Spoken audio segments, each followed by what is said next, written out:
This is Urdizzle, back with the 11th and final episode of Chapter 1 of the Zero to Hero series. And as you can see, I'm still level 0, building up my bag. And I'll walk you guys through what I'm throwing before we dive into the course. So I've got my Accurate Windbreak Fuse, an Accurate Glide River, Accurate Windbreak Explorer, which I got from one of the more recent 3 stars. I've got my Windbreak Musket, which I do kind of miss the Accurate, and then a Windbreak Ballista and a no attribute Ballista Pro. So I really don't have a top end bag. As you can see, I don't have any coins at this point, so I don't really have a lot. I still like to scope out the disc shop to see what's in there. So for the 9th episode here, we are tackling probably one of the more frustrating courses for newer players, and that's Frozen Valley. And I did not record every bit of playing time I had on Frozen Valley with this new bag, but it was, I'm not gonna lie, it was extremely frustrating. So I will walk you guys through one of my first few rounds. And so what I did is I sped this section up. So this is the first time I went through it, and I sped it up to 4 times normal speed just to show you guys some of the frustration. And hole 2 without the big drivers is just a very, very, very frustrating hole. So you will see I haven't really experimented a ton with the Ballista and the Ballista Pro that I have. So you will see me trying different shots. Hole 1 is pretty standard stuff, but like hole 2 was there, I flipped it over too much. It's just extremely frustrating. So for newer players, I would argue that Frozen Valley is one of those where you may not be able to 3-star it until you start playing a little bit, building up your bag, and you may be level 20, level 30. You acquire some coins, you acquire some better ballistas or ballista pros that are in the shop. It's just I used every bit of skill and everything I had with these, and it still took me, I think, a total playing time, if I include all the test runs and all that, was probably 4 hours maybe on this course, trying some different things, and eventually I figured out some discs that would work better on different holes. But it took me, an experienced player, 4 hours with this bag to get through that. And that was with some throw-ins with my fuse, that was with putting. So newer players are really, really, really going to struggle with this course. And honestly, I kind of like that. I don't think everybody should be able to jump in with a new bag as a new player and be able to 3-star all these courses. It's not practical. It's not reasonable. So again, this is about 2 minutes of play, so you don't have to sit through this too much. So this is 2 minutes of play. It was actually 8 minutes of play. And again, it was just, I got frustrated with this hole right here. And you'll see later in the video that while I was recording this, the developer ended up updating the version of the game so that the ice changed a little bit. The ice is really frustrating because if you want to get hyper aggressive, like really, really go after stuff, it's just the ice is so unpredictable. So we're back to normal speed now. So this is the beginnings of where I had a pretty solid round to start. So that's why if you watch the sped up version, the discs just seem to be going in slow motion. It's almost like when you're driving on the highway and you're going 70, 60, 75, whatever, and then you hop off either into a construction zone or off an exit. Even though you're going 45, it feels like you're going really slow. That's kind of how this feels right now. So the reason I kept this on here was this was one of the more frustrating holes, hole 2. And so I threw what I felt was a pretty good shot, but right there I knew it was probably going to skip to the left. And even there, and it skipped, and I thought it still might stick, and it went out of bounds. And so at that point in time, I was really, really, really frustrated. So I decided to try a slightly different shot, turn it over a little more. And I ended up getting this shot, which ideally you want to be right of that rock right there, and that's perfect. And so I ended up getting my distance record, which was 703 feet, which I know for some of you doesn't seem like a lot, but for a newer player with a newer bag, you don't have the glide skip, you don't have the crazy discs that you can use on certain holes. And I'm not going out and trying to game the system and go play a long hole to try to get a 1,200 foot drive. That's not what I was trying to do. So this was actually my first good round. So hole 1, pretty standard stuff. Nothing too tricky there. And honestly, it's all about, I think this entire round, obviously hole 9 is important because it's a tricky hole, but this course is all about holes 2, 3, and 4. So if you can walk out of there with 3 birdies or even 3 birdies and an eagle, and see right there, that's exactly what the drive did before, and it skipped out of bounds. So I stayed in bounds here. And one of the corrections I made here, so I was using the windbreak ballista here. And obviously it doesn't have glide, so it doesn't have a ton of distance. One of the things you'll see later in the video that I switched to was the Ballista Pro. Even though it's more overstable, it has that little extra distance. And you kind of take that for granted on a hole like this, where if it's giving you 20 or 30 extra feet, that doesn't seem like much. But it's the difference, 20 and 30 feet thrown twice, that's 40 to 60 feet. It can make that last shot into the basket for birdie just a little bit easier. And that's kind of all you're doing, is you want something to be a little bit easier. So birdie. And this one, I debated on playing it wide left or going on the ice. And so play wide right, wide right or on the ice. And so I'd been playing the ballista as a forehand just to skip it off the ice. And I don't know if that's really that great a shot. What it does is it puts me in my forehand fuse range. So 183, that's kind of a little out of the range, and I don't really want to mess it up, so I kind of lay that one up. So yes, I actually do lay up shots sometimes. At this point, my goal is not to set any records, it's just I want to 3-star this, because I kind of want to be done with this course until I can get some better discs. So 3 birdies, and then this is where it's at. I mean, that's all about this hole. And even the safe plays when you're playing out to the right aren't great. And so I'm going to get aggressive here, and I'm just going to hope I can skip it off the ice and maybe leave it to the left where I can lay up for an easy birdie. But right here, I got a fantastic, I mean, that's about as good as you can do on this ice, which I think it's going to change. And then right there sits on the ice. We're good to go. And so now I've got a throw-in opportunity. Now, this is one of the few times in my 0 to Hero series where I did remember, so I got the eagle. I did remember to check what the score was. And so to get the 3 stars on this, you need all birdies. So right there, getting the eagle on hole 4, it gives me at least 1 stroke to kind of play with. So I can get 1 par somewhere in here and still be okay. Now, ideally, I'd love to go into hole 9, knowing that all I need is a par, and then I could throw driver, easy upshot, get my par, and get my stars.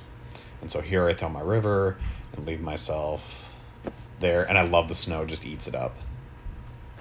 So this is, surprisingly, when I first started playing this course, I'd say the first 10 rounds I played, I did great on all the holes except hole 5. Because hole 5, for whatever reason, was messing me up until I just figured out to play it safe. All right, hole 6. This should be one of the easier ones, and I absolutely just totally messed that up. And that is the difference by not having an accurate musket, and I probably should have thrown river. So now I'm stuck here from the drop zone, and I'm probably going to quit the round, but then I throw that in. It's like, you gotta be kidding me. So I can't get an accurate tee shot, but I can throw it in from the drop zone. But in the future, I realize, like, I have a river normally, and right now I have an accurate glide, so I wasn't thinking ahead of time that the accurate glide was probably the smarter disc to use on that hole 6. And so now that eagle I got on hole 4, I gave it away, and I have no margin for error right now. So I've got to get this one. And this would normally be a recoil hole for me, but since I don't have the recoil, that's not one of the... Oh my goodness. And that very easily could have gone down the hill. But if you're up on the plateau, it's 57 feet, so it's easy birdie range if you're comfortable putting with that stuff. And so now I'm feeling okay. All I got to do is birdie this last one, and let's be honest, this is not an easy one to birdie. So, I don't know, for whatever reason, I got a nice win, and I thought I could really get a good shot on this. And right about there, I thought I might have cut it too close. But then I realized it was going to be okay. And so with these discs, I'm in perfect shape. So I feel pretty comfortable that I'm going to get my 3 stars on this and 400 and some downhill. So I'm going to go ahead and throw the musket, which is windbreak, and I'll put a little turn on it. But again, I don't have the accurate, so it doesn't do what I want it to do. If that was my accurate windbreak musket, it would not have done that. And so now I'm way the heck over here. So instead of being under there for easy birdie, I'm 129 feet away, and I'm going to go with my forehand fuse. And I missed it. So that was, I wanted to be done with this, and I thought I was done with it early, and then I could leave this course alone, but this course had other ideas for me. Now that simple mistake on either, you can look at hole 6 or hole 9, cost me hours. because this was probably 20 or so minutes in, roughly maybe, into my playing this, and I thought I could do 20 minutes and be done. I spent an extra 3.5 hours now trying to get the 3 stars. And I'm not this, so this is my round. So fast forward 3.5 hours over the course of like 5 days. I played like half hour here, half hour there.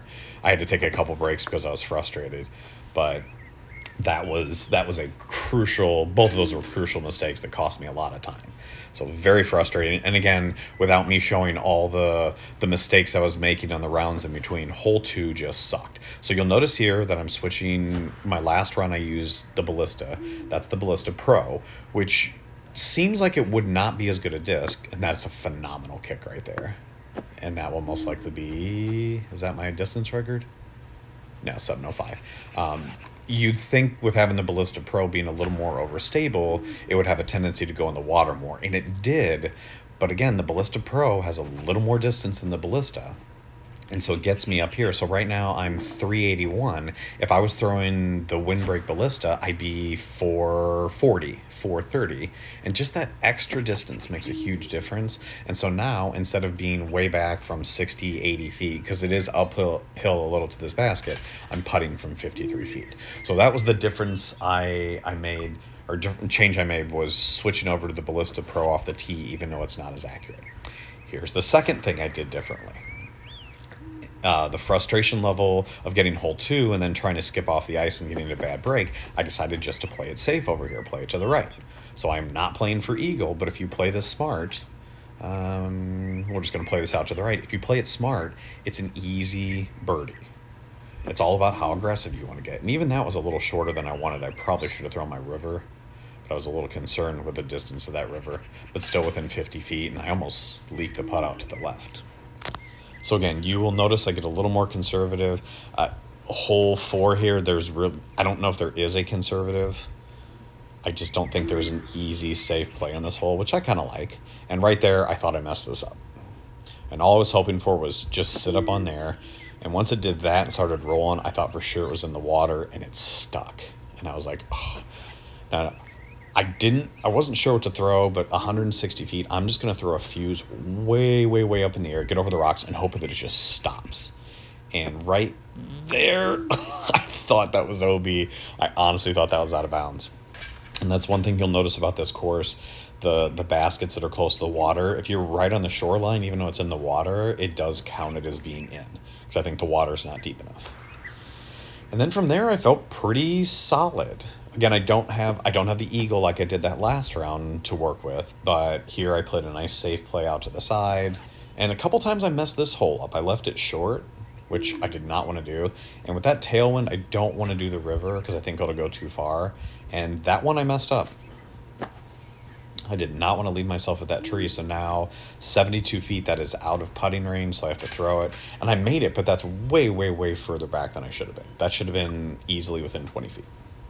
All right, and I made the correction here. There's no way in hell I'm throwing the musket. I'm throwing I was going to throw the Explorer, and then I changed my mind. I'm going to throw the Glide River here and just play it safe out to the right. And even right there, I thought it was going to do something weird, but it made it over. No crazy kicks, nothing like that. So that's the thing, is you have to be willing to try different discs, go into practice mode, do whatever you need to do, but adjust your approach. If you're doing something you see other people doing, don't keep doing it if it's not working for you. So I'm feeling pretty good. And then that hole right there, hole 7, I was not happy with that one. I thought I was going to clip the wall and be behind it without a putt. And the fact that I'm 43 feet away, that was extremely fortunate because that was a crappy tee shot. That was just not good. So we're 7 for 7 with birdies. I've just got to birdie these last 2, which again, no easy task. I'm going to go with the Wind Ballista here, just try to get it up on the plateau somewhere. And I hit that rock and kick to the left, which is, again, not a good kick, but luckily it's within putting range, 59 feet. That's, again, newer players. Just work on putts. People throw it in from every distance, from 40 feet, from 30, but if you can work on those putts, it just allows you a little more flexibility when you get to some tricky holes in the wind, especially when the wind can throw you off a little bit. It's nice to be able to putt it and not have to throw it. All right, hole 9. Not a great shot. It's about all I could do there. So my goal right now is just to get this somewhere down there. And I was going to go wide right, but I decided the only real shot I had was the ballista right up the middle and hope it turns and hope it doesn't go too far. And right there, I realized it was too far. And all I'm hoping now is don't go behind a tree. Don't go behind a tree. Don't go behind a tree. And I got a great roll, but that very easily could have gone behind the tree there, 77 feet. And I'm done. So again, this course for a newer player is so frustrating. I get that. So I was able to get the 3 stars, but some of you may need to just wait and come back to it. And I got this beautiful, accurate windbreak musket, and that is, I feel my bag is in pretty good shape. I'm missing some of the high-end drivers, obviously, but we've got all 3 stars on all 13 courses. And so we're going to go ahead and swap out that musket, the windbreak musket. And I like the new sorting features. So with the newer versions, it's kind of nice to be able to sort the discs. And there you go. That is my bag. So we've got the accurate windbreak fuse. We've got the accurate glide river, which I'd love a windbreak at some point, but we're all right. The accurate windbreak explorer. The newly found accurate windbreak musket. Again, accurate is the most important modifier for those lower level discs. And then the windbreak ballista and the no attribute ballista pro. And so that is all for chapter 1. So we've 3-starred everything. I'm still 0 rated. I've got the 1 ace, which was actually all the way back in the first video. 738 foot drive. I mean, solid start.